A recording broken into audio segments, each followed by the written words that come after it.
Good evening, everybody, and welcome to another edition of Inside the Pigskin. My name is Scott Morgan, Rock Motor City Madmouth. We're doing it on Monday night because obviously I have to deal with some medical things tomorrow, but that's okay. No big deal. Everything should be fine. But anyways, just glad to have the crew back here to come in on this Monday night. I don't really worry about competing with Monday Night Football because we have something different than they have to offer. They have a game, we have information, and that's what it's all about. Just let everybody know that Inside the Pigskin is being broadcast around the world. The audio version of Inside the Pigskin can be heard on iHeartRadio, Apple, Spotify, Google, wherever you get your podcast. Please hit the red subscribe button on YouTube, South Florida Tribune. We're striving for 1,000 subscribers. Please also comment, like, and share the broadcast. Want to be a guest? No problem. Participate in the chat room. That's one way to do it. Or send your topic ideas, southfloridatribune@gmail.com. If you want to advertise cost efficiently, call me at 954-304-4941. We broadcast live on Facebook, LinkedIn, Twitter, and YouTube. Website, www.southfloridatribune.com. Twitter, at Tribune South. Candy Ambling is behind the scenes. She's going to be doing a lot of things tonight to try to keep the website going. So, meanwhile, let me introduce the crew right to left. Bo, Football Talk with Bo. Glad to have you on, as always, Bo. Thanks for having me on, guys. Always fun. You're very welcome. George, you and I get two tonight. This is the first one. Yes, we do, Scott. Hello and welcome, everyone. Well, glad that you're on here. And, of course, Mel Farr Jr. What's going on, guys? Oh, right. John Henry Smith. Okay, there you go. Okay, there you go. You mentioned that. All right, well, and we'll talk about Travis Holmes. Mel, you really, at least the one thing you can definitely go out there and say is, at least you're like I am. When something's on your mind, you stick with it till it gets there. It'll kill me. I can't go to sleep. Well, yeah, if you only had my sleeping problems, it'll be one thing. Tomorrow will change a little bit when I have some help, whether I like it or not. That Michael Jackson. You'll be all right. Yeah. Don't get me going there. All right, and Travis Holmes. Hey, man. Thank you for having me. All right, well, we got the chat room going pretty well here. So here we go. Rhea Zagerman, family friend. Well, thank you very much, Rhea. Appreciate you very much. And good evening, gentlemen. Feather Freebird. That's one of Bo's people, isn't it? All right. It is. That's actually my mom tuning in tonight. All right. Well, Feather, thank you very much. Glad to have you all on. And I got a few topics, and then Mel's going to have a couple too. So I guess we have no choice based on the way that this episode, the Miami Massacre and more. I will say this, though, before we get to the game. I saw the Denver Broncos defeat the Atlanta Falcons 34-19 in Super Bowl 33. And I can tell you right now, Mike Shanahan and John Elway aren't walking through that door, okay? Sunday was a different horror story for Denver. We know about the 70-20 loss, scoring the most points by an NFL team in a game since 1966. Mike McDaniel could have added 3 more to set the record all time, but chose to take the high road and didn't do it. And yet they did it without Jalen Waddle. So 70 points, 726 yards, and Devon Achane, 203 yards rushing. Not a bad day's work for the Miami Dolphins. All right, Bo, try to break down the Miami Massacre. I mean, damn. Almost 730 yards of total offense is absolutely insane. Less than 70 yards rushing for the Broncos. It's funny, as much as people are hating on Wilson for this, his stat line was almost identical yardage wise to Tua. They just didn't get in the end zone. But I mean, this one I don't put on Wilson. They were able to move the ball a little bit. This one I put on the defense couldn't get their way out of a box. Like it was bad. Well, look at it this way. Sean Payton's got a little irritated with a reporter for doing his job. Sean, do me a favor. Get a life. Would you? All the guys just doing his job just because you didn't do yours doesn't mean you're going to give somebody the right act for attempting to do his. So, Sean, you get the feeling that you still think that you're on TV. No, you're back in the NFL coaching. So it's not like you can say whatever you want and pretend you're in the broadcast booth. You are coaching. So leave us reporters alone. We're doing our job. All right. From one reporter to another, George. Unbelievable, guys. Unbelievable. 14 in the first, 21 in the second, 14 in the third, 21 in the fourth. I see a pattern here. I wonder if those numbers were played by all of our listeners out there, if they care to gamble at a lottery. I doubt it, but you never know. But look at these stats. Unbelievable. 30 first downs, 735 net yards. Oh my God. I mean, it just goes on and on and on. I've never seen a game. I've never seen a blowout like this. And like you said, Scott, you got to go all the way back to 1966. Wow.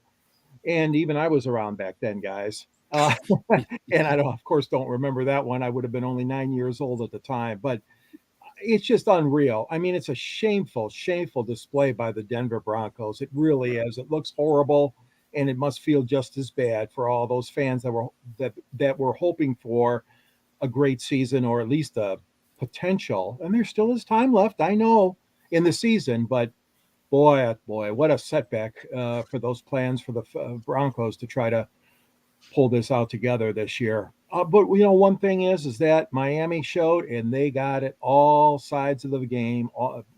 Defense, offense, everything. I mean, they got a good shot this year. They really do, to go far in the playoffs. I really think so, guys. Okay, Mel. Yeah, I mean, you have to be careful about some of the things you say. Sean Payton came in there beating his chest, tooting his horn, and then speaking negatively about the guy who was in that position before. And then you go out there in the third game of the season, you let somebody hang 70 on you. It's hard to win in the NFL. It's hard to win games, but man, it's hard to lose. It's hard to let somebody put 70 on you. I mean, these guys are getting paid. Last time I checked, I mean, they should back up to the window. The defensive players, even Sean Payton, should be backing up to the window because he didn't earn that check last week. It's like a Big 12 score. I mean, but typically with a Big 12 team, it's like 50 to 55 to 53. 1,400 yards of offense. You're like, good God, did anybody pay any defense? I mean, there was nothing stopping Denver from putting up those kind of points. They could have scored some more points. Now, it's been hard to get 70, but they could at least put a 50 spot up there. But 70, I couldn't believe it because I was watching the Lions game, but I kept hearing my phone go off because, I'm in this fantasy football and my guys were doing well. And I'm like, and then I saw the final score. I'm like, I had to look at it twice. I couldn't believe it. 70. I mean, that's just unheard of. That's hard to do. It's hard to do.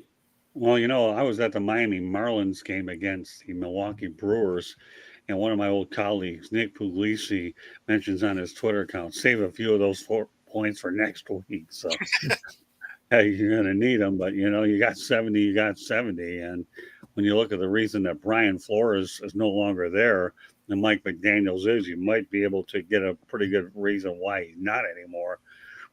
But that may be for another day. All right, Travis. I mean, yeah, that's a heck of a loaded question. That's a lot going on between those two. One defensive, great defensive coach, when the other one is a pretty ridiculously good offensive coach. I mean, you're talking these guys put up more than 10 yards a play, 10 yards per play. Doesn't matter if you're running or passing. If you're averaging 10 yards a play, you cannot be stopped, and that's really what it comes down to. Like, to Mel's point, hey, is anybody playing defense? Like that, they couldn't stop the run. You can't stop the pass. I mean, you got 376 passing yards and 350 rushing yards in this game. Those are wild numbers. Those are Madden on easy mode numbers. Yes. Like that is ridiculousness. But they punted once. They didn't take a sack all game. Like any stat you can think of, yeah, they probably, if they didn't meet it, they got really close. So, and this was just a game from hell for Denver, unfortunately. They couldn't stop the run, so you try to overload the run against a team that with all these Olympic track stars in Miami, and they just pass the ball at will. Oh, you want to put everybody in coverage? Then they run the ball again, 350 and 350. What do you do? What do you do there? And this is after Denver already had the bad week last week against Washington. They only gave up 3 points in the first quarter and then gave up 30 the rest of the game. That's pretty rough. And then the next week they give up 70. So in the last 7 quarters, these guys have given up 100 points. That's rough. And yeah, that's Sean Payton, but that's who's their DC? Like, we got to talk. Like, Vance that's Joseph, say what? It's Vance Joseph. Oh man, Joseph. Well, that's like Georgia playing Mercer. I mean, those are the kind of, but these are 2 professional teams on the same level. This is not like, a D1 school playing a D3 school. Fair. Yeah, I was thinking, like, Alabama versus Temple is this kind of score disparity. Well, the thing is, with the running game, I can understand it. Like we've seen this. You've seen this with the running game when the teams just puts up 300, 350. Yeah, I'm a Jaguars fan. When we beat the Colts back in 2006, still in my memory. It's iron in my brain. We put up 300. We put up 375 yards, and they won a Super Bowl that year. And that was just a rough day for them. And I'm like, I can understand the running game, but how do you give up 350 and then give up more than 350 in the passing game? That dynamic is where I'm like, oh my gosh. Well, and the thing that's crazy about is they actually had very similar time of possession. So they were really quick about putting those yards together too. It's not like they were chewing clock up doing it. I mean, 10 yards a clip, that's moving right down the field. Yeah, don't take you long to get down the field. Yeah. Well, as I understand, I believe the Dolphins scored 10 touchdowns, if I heard correct. I think it was 10, right? That's a lot. But more importantly, the one thing I want to make sure that we understand, the Dolphins have been a good September story. But let me just put this out there, okay? And that's this. Let's see how they do come December and January. Let's just see. Right now, they're a good story. I tell you what, you want to talk about the fact they got a bunch of Olympic track stars on. When I covered the team back in the 80s, I don't know about you guys, but Mark Duper was pretty quick, and Mark Clayton was just as good, too.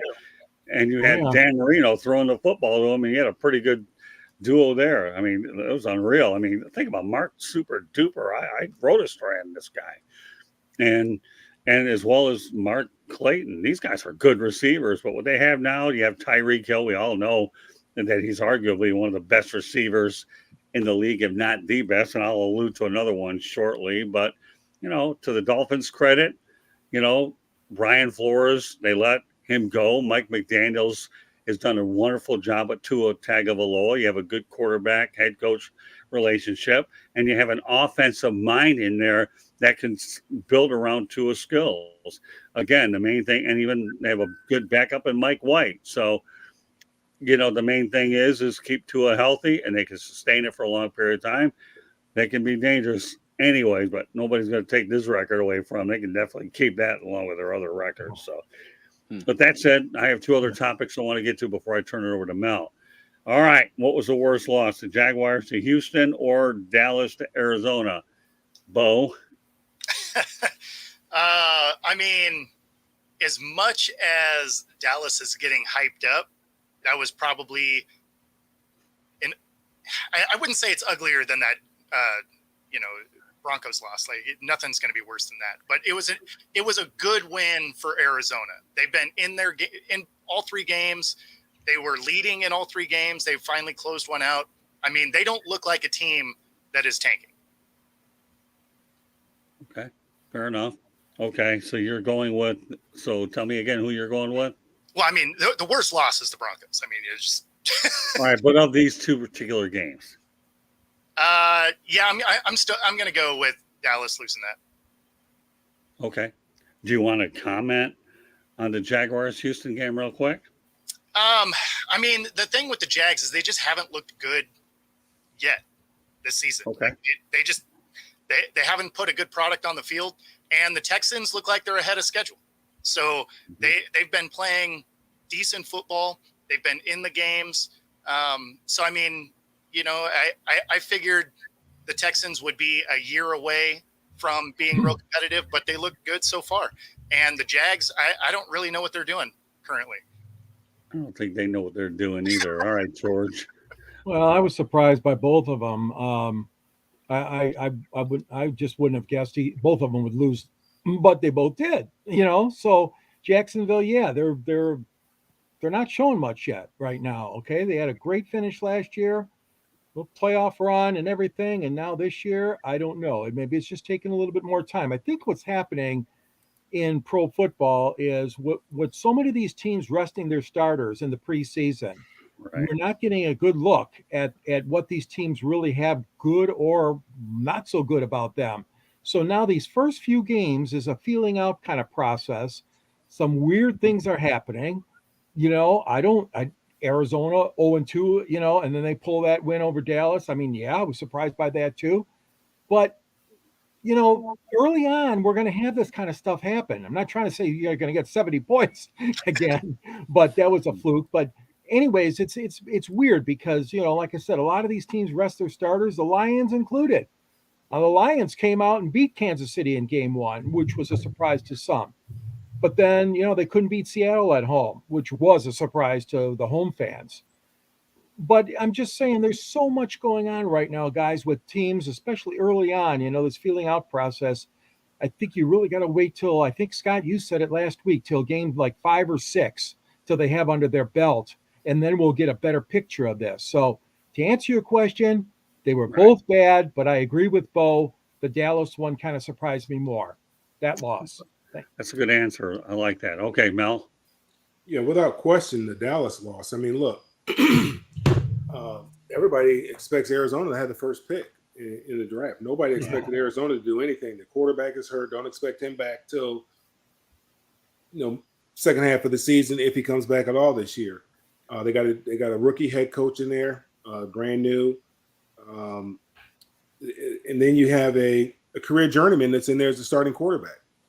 Just signed with them, right before the start of the season, after the third or fourth week, the third week of preseason, right? And traded for him. So nobody expected anything from Arizona, and I think that it showed with the way Dallas took the field. I mean, Arizona was much more physical than Dallas. I mean, they ran the ball. I think they found their kryptonite. They can, Dallas can be ran on, and you'll watch. The NFL is a copycat league. Watch what other teams try to do to Dallas. They're going to try to run the football and tell Dallas, hey, you stop this run. They let James Conner run over Rondo. I can't remember what the guy's name is, the rookie wide receiver. I mean, they let those guys run all over the place. James Conner, he's not he's a good back. He's not a great back, but he had a great day, and he was physical. He imposed his will on the team. So it's without question that loss was the most surprising loss. Okay. What do you think, Travis? I mean, I'm a Jags fan, so I'm obviously biased in this conversation. And even with that bias, I can still probably say it's the Cowboys' loss. But that's kind of with the caveat, because the Cardinals, everyone expected them to be bad. However, they've been winning every game they played this season at halftime. Like they have not looked like a team that's a true number 1 draft pick, the worst team in the league sort of team. And they finally just put it together one of these games again, but they have been the team for the first half of every game that they played.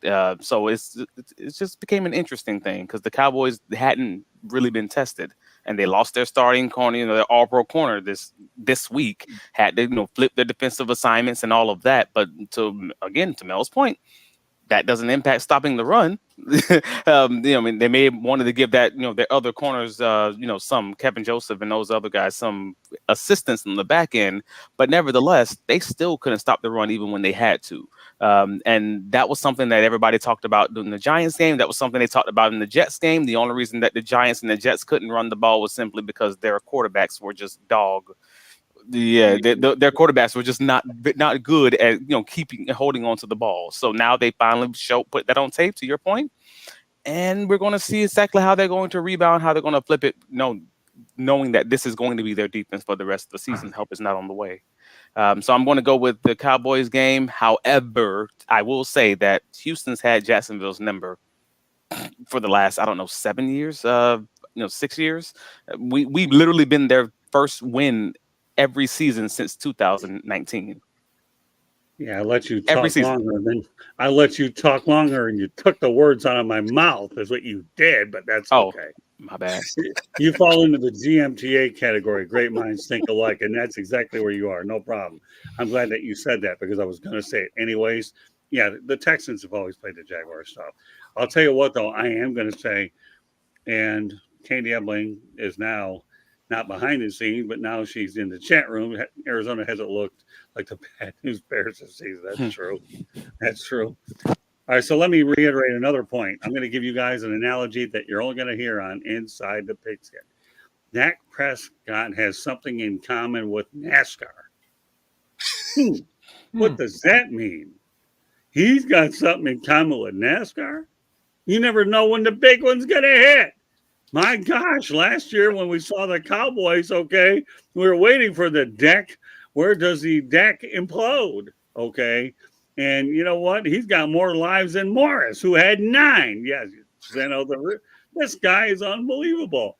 So you think about it. When he threw that interception yesterday in Arizona, same old Dak. What a contract extension. You can get them that way. That's for sure. You can't negotiate in the red zone when you're playing the Red Birds over in Arizona. Okay. The only thing you've gotten close to a Super Bowl is you're playing in a venue that recently hosted one, because God only knows when you're going to get there anyways if you keep making costly mistakes. He did it against the Jaguars, and the Jaguars came away with a win last year against the Cowboys. So there you go, folks. Put it on paper. Now, NASCAR and Dak Prescott have something in common. You never know when the big one's going to hit. And last night, it cost the Cowboys a game against a hungry Arizona Cardinals with, like Mel said, a journeyman quarterback, Joshua Dobbs. So, hey, I hope the Cardinals do well, but I haven't really gained enough trust in Dak Prescott myself to anoint him deep into the playoffs, much less the Super Bowl. And Dak, who knows if you're listening or not, you're welcome to prove me wrong. I've eaten crow before, and I have no problem eating it again. So we'll go from there. My last topic before I turn over to Mel, talk about Sunday Night Football. I didn't think they were going to make it past the quarter, but the longer this game went on, I was determined to make it until the end. You saw the Pittsburgh Steelers against the Las Vegas Raiders, and the Steelers ended up winning at 23-18, excuse me. So Devontae Adams, nice game, 13 for 172 yards. You know, I got to tell you, this one reminded me of the old days, when Pittsburgh and Oakland, of course, now we always like to have those relocation situations, but they're still the Steelers and the Raiders, regardless of what city they have. So what's your take on this game, Bo, what you saw? The only thing I'll mention before you say anything is I felt like I needed a geography lesson last night, because with all those terrible towels over in Vegas, I could have sworn I was in Pittsburgh. We can call Legion Stadium, was it Ackshire Stadium, I think, something like that, West, because judging by that crowd, take it from there, Bo. Yeah, I mean, obviously in this game, the 3 interceptions were what sealed the deal for the Raiders. Anytime you're losing the turnover battle, especially, if you're -3 on it, the odds of you winning is so low. And that's on Jimmy. I mean, most of those were ugly passes. He could have actually had another couple of them throughout the game. So, yeah, I mean, just Jimmy being Jimmy. Honestly, that was one of the biggest things with this game, because it's not like either offense looks amazing. So. And now he's in concussion protocol. I should mention one thing about the Texans, though. Their future really does look bright with C.J. Stroud at quarterback. Didn't mention it, but want to get it in there. But yeah, I mean, now Jimmy Garoppolo's in concussion protocol. All right, George. Yeah, I think Kenny Pickett he held his own. He held his own. He had a good game. I was kind of surprised. I didn't think Pittsburgh. That's a long trip to travel all the way to Vegas, and I give them credit. But like you were saying, Bo, on the other side of the ball, they weren't doing too well. Jimmy did not look good. I don't believe either. I thought he didn't have it. His crispness of his passes wasn't there. It wasn't consistent throughout the game. But I do give Pittsburgh credit. I mean, the Steelers, they always find a way to somehow get big games and win big games, and that goes back to that great heritage they got under the Rooney family and everything. And Mike is such a great coach. I mean, they deserve to win. They deserve to win. They came out there a bit of a slugfest most of the game, but they deserved it. So I'm happy for Pittsburgh. Raiders again they usually start out bad, and they've started out 1-2 now. Oh well, a lot of teams are 1-2, but they got time to recover. But they sure didn't show me enough yesterday. Well, bear in mind, Josh McDaniels makes a bold move. He's out there kicking a field goal, thinking he's going to get the ball back. Yeah. And it didn't work out that way. And we all know that Mike Tomlin, to me, anybody that thinks about getting rid of him is out of their mind. I hope they don't. But Josh McDaniels came in with a lot of expectations, and thus far he hasn't lived up to them. We'll turn over to Mel. it was an old-fashioned slugfest. I mean, that's the way Pittsburgh wants to play. I mean, they want to run the football and they want to play tough defense. I mean, Jimmy was under a lot of pressure all night. He was under duress all night long. I think he got hit. I don't know how many times. He's in the concussion protocol right now. It was a tough, hard-fought game. The way the Steelers, they want to muck it up, and that's the kind of game that it was.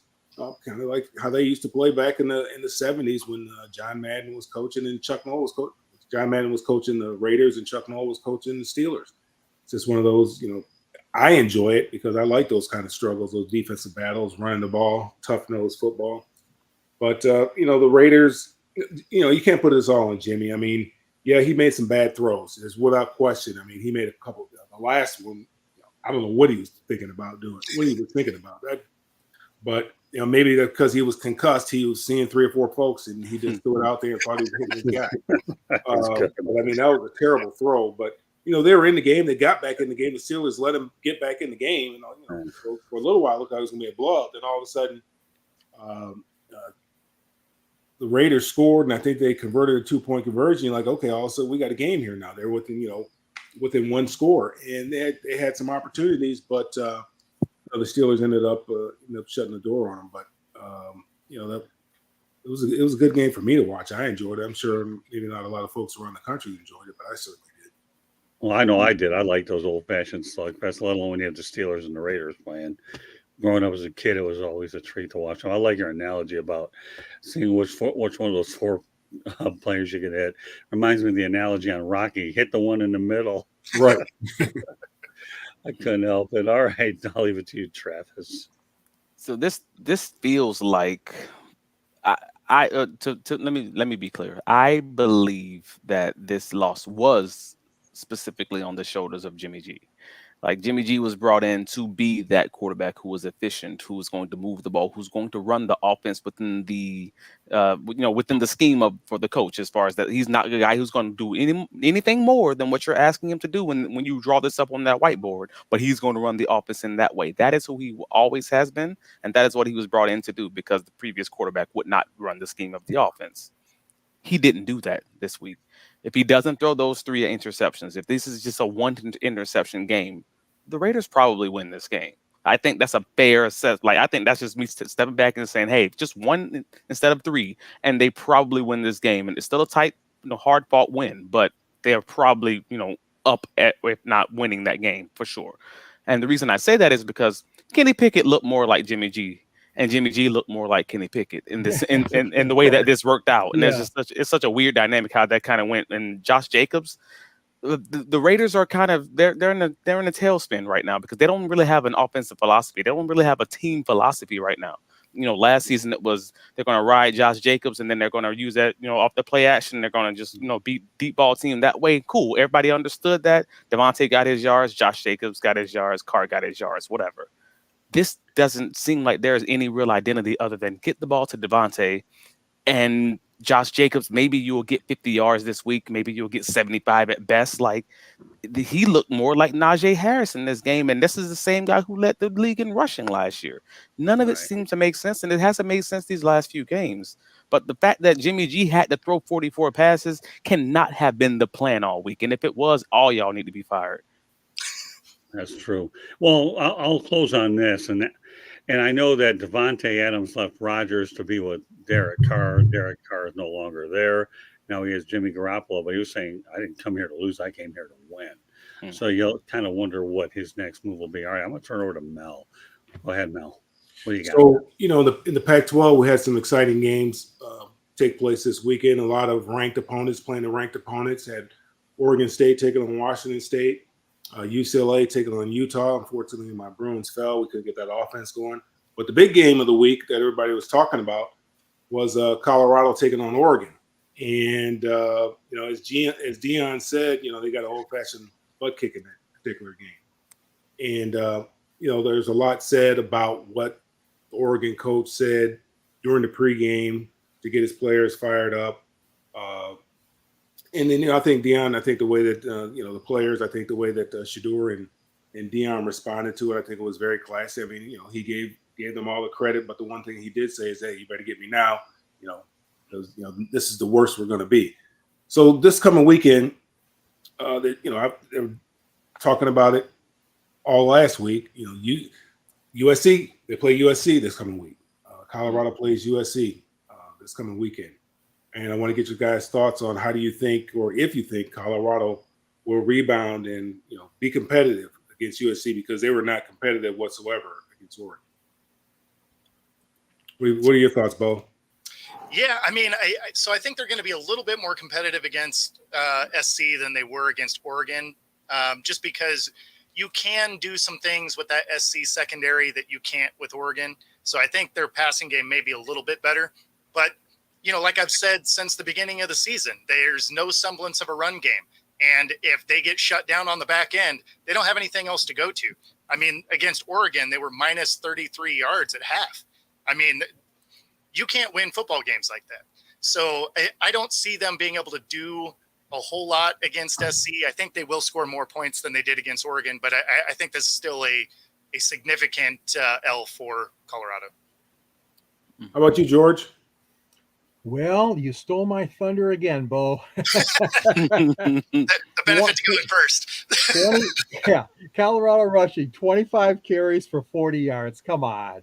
You have to have a running attack.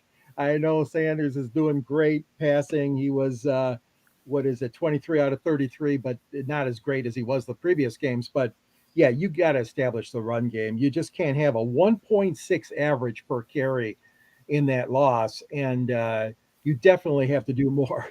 You can do more to beat USC. That's going to be a tough game. That's going to be a very tough game for Coach Sanders and his team. But he's had his guys prepared most of the time, all time this season so far. I mean, and anything can happen, but it is another big game for him, and obviously for the conference as well. You're right. There have been some great games, Mel. And you were telling us at previous shows how many teams were ranked from the Pac-12, and they got some great football going. But they got to be to stay in that game. They've got to establish the run game.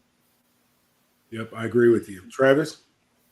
Yeah, and this is the problem. I mean, we always knew this was what the schedule looked like. So this is not news to anyone. We've talked about this in a few weeks. We've all wanted to look forward to those 2-3 games that were coming, and they're here. And oh boy, it's not great, because we all knew, hey, if they're going to win, they're going to win on that spread offense, just outscore you kind of situation.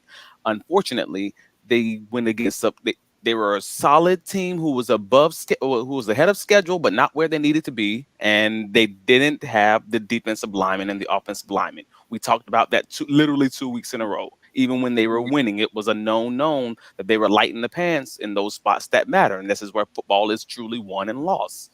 And unfortunately, after getting punched in the mouth last week, and we talked about that also, it was going to be on film, and someone was going to say, all right, cool.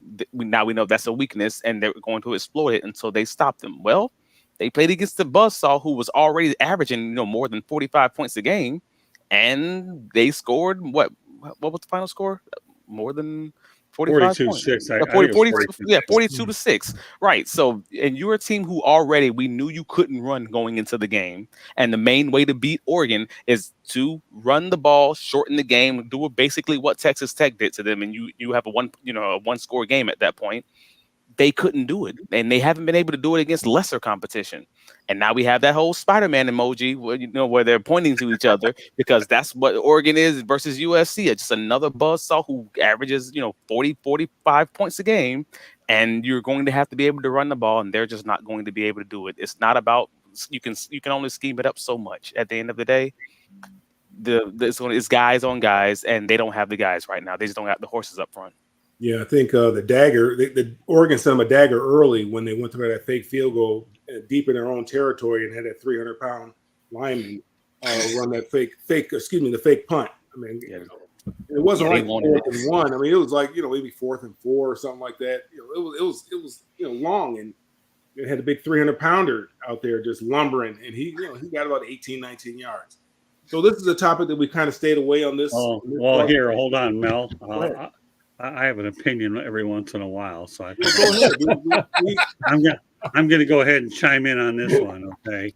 Number one, I'm expecting a 21-point win at least by USC. It may not be as bad, but just to let you know that speech by the Oregon coach rivals anything that Newt Rockne would ever come up with. Clicks. Newt Rockne wouldn't come up with the word clicks way back in the day, win from whatever. So as far as I'm concerned, even Mario Cristobal, my Miami Hurricane, didn't worry about making sure my answer is designed to get you clicks. He's a straight shooter. But this character you got out in Oregon, I'm telling you, he's making him. I'm impressed with the coaching job he's done. I really am. He's the one who replaced my man Mario. So I call Mario Cristobal Super Mario. By the way, my Canes did beat Temple this week, 41-7. I'll see him next when they take on Georgia Tech on October 7th, and I'll be ready to go to that one. So there you go, Mel. Proceed.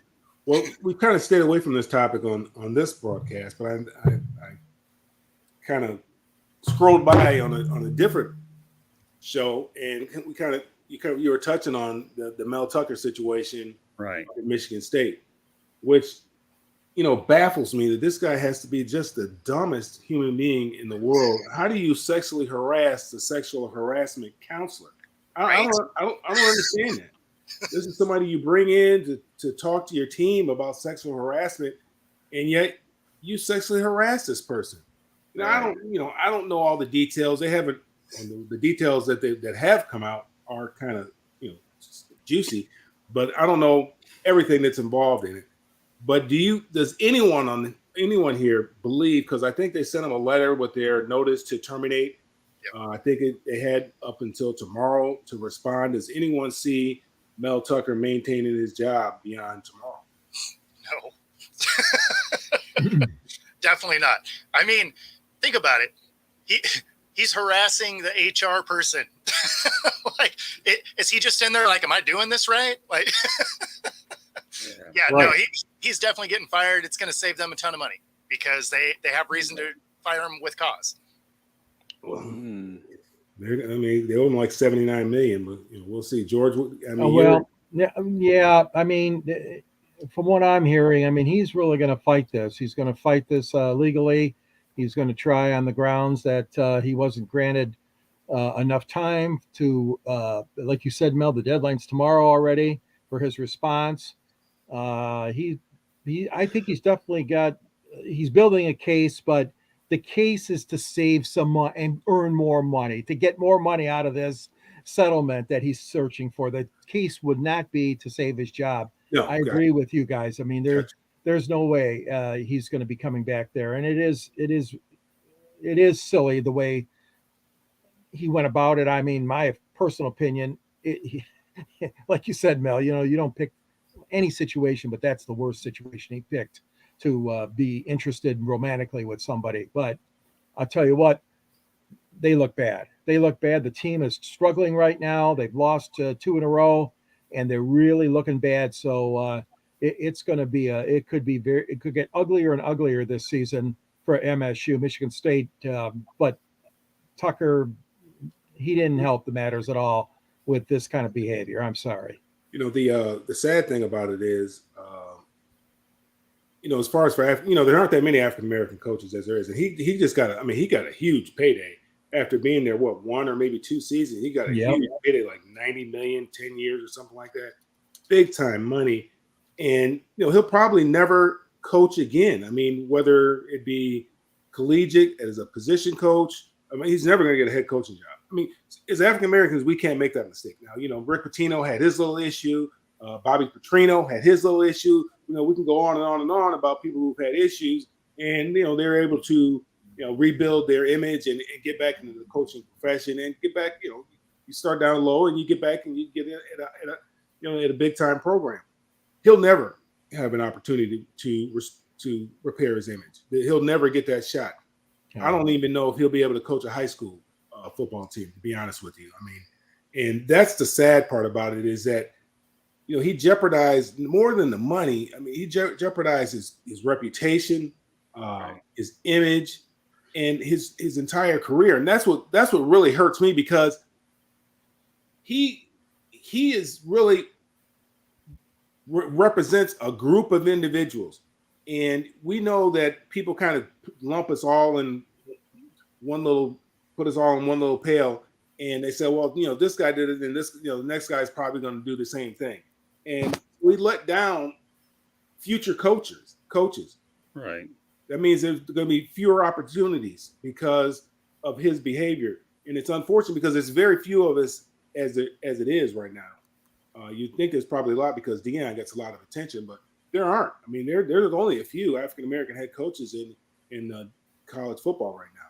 So that's what really hurts me is that he let down a lot of people in the coaching profession that are looking for those types of opportunities. Travis, what are your thoughts? And again, and I'm sorry, obviously this is about money. We know that. And what he's not going to get the $79 million that's owed to him, but he's going to get a portion of it. They're going to figure out a way to sell it. That's what is going to end up happening. But Travis, do you think there's any way that he walks the sidelines of Michigan State again? Oh, of course not. No way. But I do believe he'll coach again. That's the way we did. That's the piece where we disagree. I believe he'll be on the NFL sideline eventually. Right. Whether it's 5 years. I mean, the NFL's we know a thing or two because we've seen a thing or two, and we know the NFL don't care about nothing about nobody. Especially if you don't have the same gender as the people on the field. Yeah, they don't care about women. They don't care about black people. They don't care about anything but getting this money and winning. So that's the piece where I'm like, no, he might show up as a quality control coach or somebody who they don't show on TV or an analyst or whatever. One of those guys. Yeah, I can see that absolutely. But this whole thing was just. Oh, rough. It's rough. Nick Saban might take him back because I think that's where he started, wasn't it? He started. Well, you know what, Mel? Let me just interact there. That's a good point. Hold on, Travis. Okay, thanks for bringing it up. Nick Saban gives more second chances to anybody that I've ever seen. So yeah, I was just thinking that myself. Nick Saban would. But go ahead, Travis. I'm glad you brought that up. I mean, that's fair. Nick Saban is the perfect buy low coach. Like he's gonna find a way to rehab that image and get a great coach for a low price of $1 million a year. Like he is good for that with the way that they set up that organization. Pittsburgh too, honestly. They're good for if they see a great coach that's out there who's going through something, they will absolutely give you that chance, and it just makes their coaching staff stronger. Just find a way to keep them away from whatever thing that they were involved in. But the whole situation was just rough because, again, this is somebody who was previously, raped and someone who traveled through different university campuses and, had these conversations with the students and such and giving presentations. But she did do that same presentation for that group of students on his campus. So it's like, he obviously knew it, but it's so much he said, she said, and then it's the actual whole investigation. And it's just like, yo, this is rough. And this is so rough because no one's not going to believe the person who literally traveled the nation to give these conferences about rape and being, like even if that person wasn't telling the truth, there's no scenario where you don't believe that person unless you just have it on tape that they're just obviously like the worst person in the world. Like, so, and that's the piece of this that it has me a little bit, if I'm being real with you, just because it's like, there's no evidence that's going to prove him right or wrong. No matter what, like you're stuck. She said you did it. And in the court of public opinion, that's going to be the case for the rest of your career is over as far as Michigan State is concerned. And from Michigan State's perspective, they were already struggling and they were already going through, and they were pretty much been regretting that contract from the time that the ink dried. So from their perspective, this is the Deshaun Watson situation. Best case scenario, they have an option to get out of that contract that they probably didn't want to be in this year anyway. So in that way, it's just like, oh, this is messy, man, and it's a mess. There's no one wins, and it's going to be an ugly fight. Yeah, you make some extremely valid points. All right, Scott, I'm gonna turn it back to you. All right, thanks, Mel. A few points I want to mention on this. No, there's no way he's done at Michigan State, and we all know it has a lot to do with money, and they gave him the perfect excuse to get rid of him for a cause. Number two, okay, I could see him coaching in the pros. They don't care. You put him anywhere you want, any sideline. It's a decision of the coach. But the one thing we can't lose sight of at Michigan State, and that's why I like being last in this, is that university is still dealing with the issues of Larry Nassar. Do you think that they want this to hold on and linger on anything that they do with Larry Nassar. You cannot have overly too much embarrassment at one university like we're seeing with Michigan State and Larry Nassar, which would hamper the university's image and the ability to recruit. Now, do I think he could end up in the XFL, USFL? I don't know. I mean, think about it for a minute. Wasn't it Art Briles that they didn't want anything to do with him in the Canadian League? And then all of a sudden they thought twice about it? You never know. But different animal. Michigan State has a very bad reputation. I said this on the Sports Exchange on Wednesday night, and that's this. I think one guy who should be on their speed dial is Jim Leonard, the former coach at Wisconsin. And I say that because he's been in the conference, knows it real well, and I think Jim Leonard is worthy of that opportunity. I'm sure there's a lot of other names, and we'll spend more time breaking down the candidates. But for all intents and purposes, keeping it on Mel Tucker, Mark D'Antonio is there to try to help out as much as he can. I'm sure he'll probably help in the coaching search a little bit. But as far as Mel Tucker, you better negotiate everything you can because you'll have something in common with Colin Kaepernick. You'll be blackballed because of something like this. It's hard to get a job when your name is out there for all wrong reasons. I just want to put one more comment that's in the chat room that's worth a topic. And then coming up after inside the Pigskin, we're going to have Fire Up Michigan with Jeremy Ballrick, Butch Davis, myself, and George Eichhorn. Jeremy Ballrick puts us the Bears versus Broncos for the first pick, or is it Minnesota versus the Panthers? All right, well, that's a really good question. So I'll go ahead and take it over to Bo, and then we'll wrap up the show on this front with Jeremy. What do you think? Man, the North is just bad. Like it could definitely be the Bears, especially the way they're unraveling now that you have, your quarterback calling out coaching. That generally doesn't bode well for having a successful season. And then calling out receivers too. Like none of that says that that's going to be repaired quickly. So as bad as the other teams are playing, I think the Bears have a real shot at that number one pick, the way that they're kind of unraveling themselves. Okay, George. Yeah, the Bears just look putrid again, and it's sad. It's sad. That whole situation there in Chicago is a really bad situation, and they gotta really look themselves in the mirror more than once. Everybody from the top on down, they are obviously in bad straits. So I would say the Bears are definitely in contention for the first pick. Minnesota again surprises me to a certain extent. They lost a lot of weapons they had last year. Last year, it looks like maybe more of a fluke, them winning the division, winning as many games as they did. But I'm telling you that there's still a lot of football to be played. I still think Minnesota is going to at least be competitive the rest of the way, more so than the Bears will. And he's got down Broncos or Panthers. Hey, take your pick. But I would say the Panthers probably would be more likely than the Broncos to be challenging for the worst. Yeah. Al? So did the Bears have the first pick? The Bears had the first pick last year, didn't they? And traded away.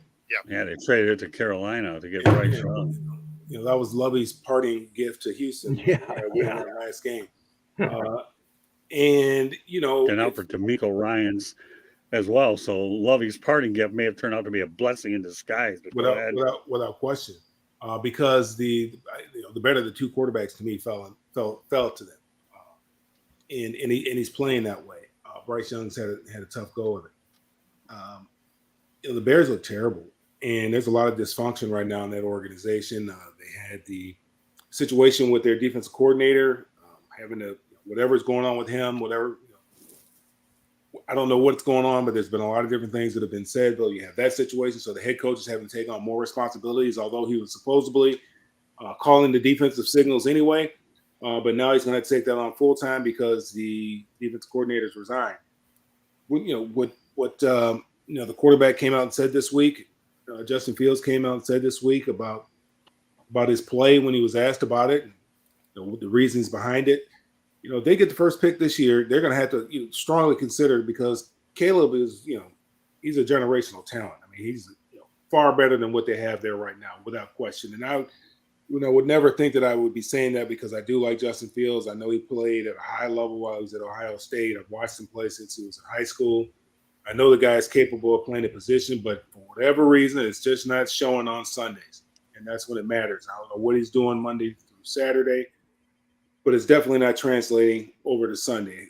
He just looks like he's lost, looks confused, looks like he's not seeing the field. Looks like everything is real fast for him. Nothing has slowed down. Although when he came in the first preseason game, he was talking about how things weren't much faster to him than what it was in college, and they showed him real quickly.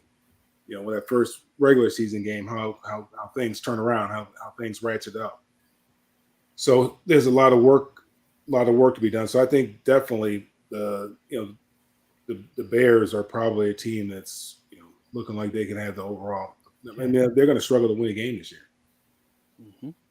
No doubt. All right, Travis. Yeah. I mean, the three of these don't like. One of these is not like the rest. The Bears are easily and obviously in their own category of ineptitude. And again, I'm a Jaguar fan. We've had 10 of the last 12 years in which we've gotten extremely comfortable with ineptitude. I know this. I know what this looks like. That is that. We are in another level with Chicago Bears. They don't have an offense. And I don't even mean an offensive identity. They just don't have an offense. They don't have a semblance of an offense. Like what they're running is not even a good offense for the quarterback that they have. Like they're not even running the right style for their type of quarterback, and that seems just to be an ideology. Like I don't know. That's something going on with the OC, and that's just not being his guy. I don't know how that works. But nevertheless, they have a quarterback who seems to be someone who will work well in the spread offense, but they're putting him in a half pure read situation, just trying to make him learn the bare minimums. And it just doesn't seem to be the type of offense that's going to work well for him. Sucks for him. Like maybe he would do well with a different scenario if he can get traded away in the last year of his rookie deal or whatever it may be. But yeah, they are not even close to competitive in these games. Whereas the Vikings, they're still after winning 11 one-score games last year, like some obscene number. They've now lost multiple one-score games. Cool, that happens every year in the NFL. That whatever, that is what it is. The Broncos, in spite of this whole 70 giving up 70 points this past week, they generally do well. They've done well this season as far as keeping games close and just having some tough losses. Fine, but the Bears, they're not even close. Even the Panthers have been competitive in their games. They're just not close in Chicago, and the help is not on the way. There's no real resolution until maybe the bye week when they get a full week to just try to do some more installation. You don't have the hope of something changing for the next few weeks, and that's the roughest part of this. The only thing I'll say about this is number one, can't remember a quarterback that's ever had any success, and you keep changing the head coach and the offensive coordinator. Mm-hmm. And I'll tell you, Justin Fields, in my opinion, falls into that. Number two, the Bears had the number one pick. They didn't know what to do with it anyways. We'll just trade it. So there you go. I mean, even the state doesn't have a good defense. Somebody drove in and stole $100,000 worth of equipment. Right. Exactly. Yeah, that's how bad things are getting up there. So the reality, good point, Bo. Yeah. So the reality of the situation is they had the number one pick. They didn't know what to do with it anyway. Denver, you know what? Maybe the best thing that could ever happen to them is they do get the number one overall pick because Sean Payton didn't want Russell Wilson. He thought he'd be his reclamation project.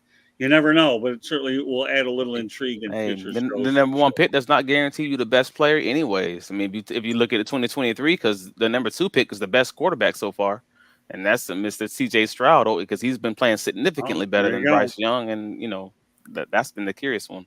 It's a matter of whether you pick the right number one. You have to make that choice. Oh, of course, yes. Yeah. Well, there you go. So now you have it. There's no exact science to the NFL draft. We've all known that for years. I know we're getting ready to wind down, fire up Michigan Duep. So with that said, Bo, why don't you let everybody know how they can get a hold of you? Yeah, so you can find me here on YouTube at Football-Talk and, of course, on Twitter where I hang out quite a bit at Football Talk with Bo. Good, George. Yeah, I got a book out there called Detroit Sports Broadcasters on the Air. It's a nice read. You can get Scott's picture in there, a couple of nice ones of him with two famous people, Muhammad Ali and Jimmy Connors. You did pretty good, Scott, on that. Yeah. And there's a link to my book at the end of my column under the South Florida Tribune. I write under the Motor City Tribune banner, and you can find a link to the book at the end of there. You can get a hold of me at gicorn@yahoo.com and on LinkedIn under my name as well, and X, formerly Twitter, at SanGSports99. And hear me on many of these shows, especially Inside the Pigskin and 108 Stitches, Fire Up, Sports Exchange, Pundits. Okay, Mel. You find me on Twitter and our X, our Threads, Instagram, LinkedIn, Facebook at Mel Farr Jr. and follow what we have going on for the kids at melfarr.org. Okay, turn over to Travis. You can find me on all the socials, Facebook, Threads, etc. At Travis D Holmes. You can also find me on Twitter with the same name, at Lightbulb. I'm very active on Twitter these days. You can find my writings on BigCatCountry.com, where I cover the Jacksonville Jaguars, the news correspondent. And yeah, you can find me here every week. And you can also find, if you're a Jacksonville Jaguars fan, or if you happen to be facing us or just want to find out about some Jacksonville Jaguars fantasy information. We also have a podcast on Fridays with the Duval Dive. Very good. All right. And just one more reminder, in case you're joining us right now, that Inside the Pigskin is being broadcast around the world. The audio version of Inside the Pigskin can be heard on iHeartRadio, Apple, Spotify, Google, or wherever you get your podcasts. Also, please hit the red subscribe button on YouTube. South Florida Tribune, we're striving for 1,000 subscribers. We're over 900 now, so please help us get to the finish line. Please also comment, like, and share the broadcast. Want to be a guest? No problem. Participate in the chat room. Had a good turnout tonight. Want to thank everybody that did participate in the chat room. Also, send your topic ideas to southfloridatribune@gmail.com. Want to advertise cost efficiently? Call me at 954-304-4941. We broadcast live on Facebook, LinkedIn, Twitter, and YouTube. Our website is www.southfloridatribune.com. Twitter at Tribune South or X at Tribune South. Either way, Candy Ebling is behind the scenes and is also the mastermind behind the website. And I am working on a book, Adjusting the New Media. I'll be getting more details as time goes on. So meanwhile, I want to thank my crew for doing a wonderful job, as they always do. And we look forward to seeing you next week on Inside the Pigskin. So on behalf of Bo, George, Mel, Travis, and of course myself, this is Scott Morganroth, the Motor City Madmouth. Thank you for joining us. We will catch you the next time. Have a great week, everybody. Peace, guys.